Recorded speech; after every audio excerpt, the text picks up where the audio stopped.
Охрид и Македонија прославуваат 1 милениум од основањето на Охридската архиепископија. Во македонскиот Ерусалим веќе започнаа чествувањата. Во моментов на озобновениот Свети Климентов храм, Свети Климент и Пантелемон на Плашник, се служи молебен со кој начествува архиепископот Охридски и Македонски господин Стефан во сослужение со свештенството и монаштвото.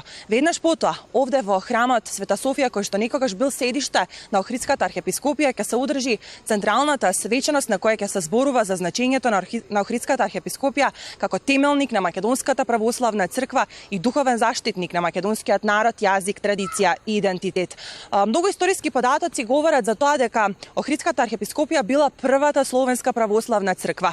Била укината во 1767 година од грчкиот патриарх Самуил. Некои податоци кажуваат дека таа постоела и многу пред 1018 година, но едно е познато и сигурно дека по укинувањето во 1767 година, по 300 години повторно била возобновена на 18 јули во 1967 година овде во Охрид во црквата Света Богородица Перифлепта, кога и донесена одлука за автокефалност на Македонската православна црква.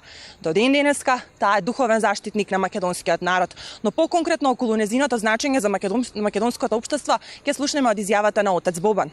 Кое е суштинското значење на Охридската архиепископија и Македонската православна црква за македонското општество и дали црквата успеа да се издигне над се и над сите оние изолации од останатите православни цркви во регионот?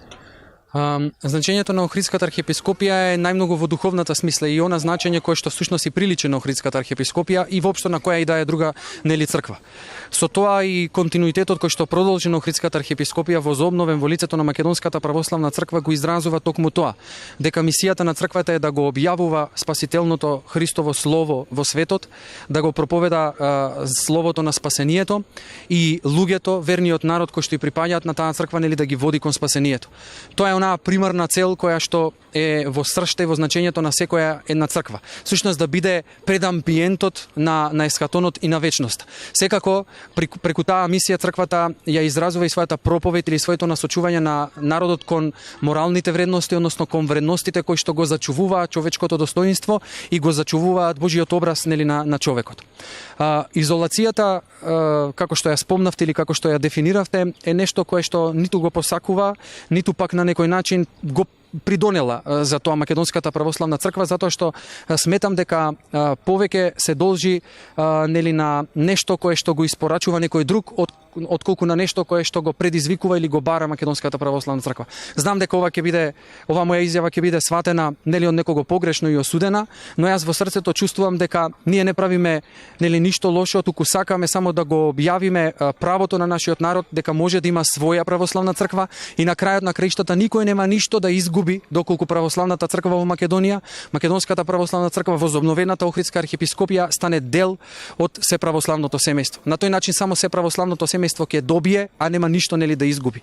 Ние сме жртва на суети, а секогаш треба да бидеме плод на љубовта. Затоа МПЦ е она кое што ќе продолжи да го изразува, тоа е љубовта, почитта кон сите православни христијани и ќе го бара тоа да биде примена и да стане дел од сеправославното семејство. Смирението и трпението се основните доблести на православниот христијанин и тоа се доблестите со кои што ќе се однесува и Македонската православна црква.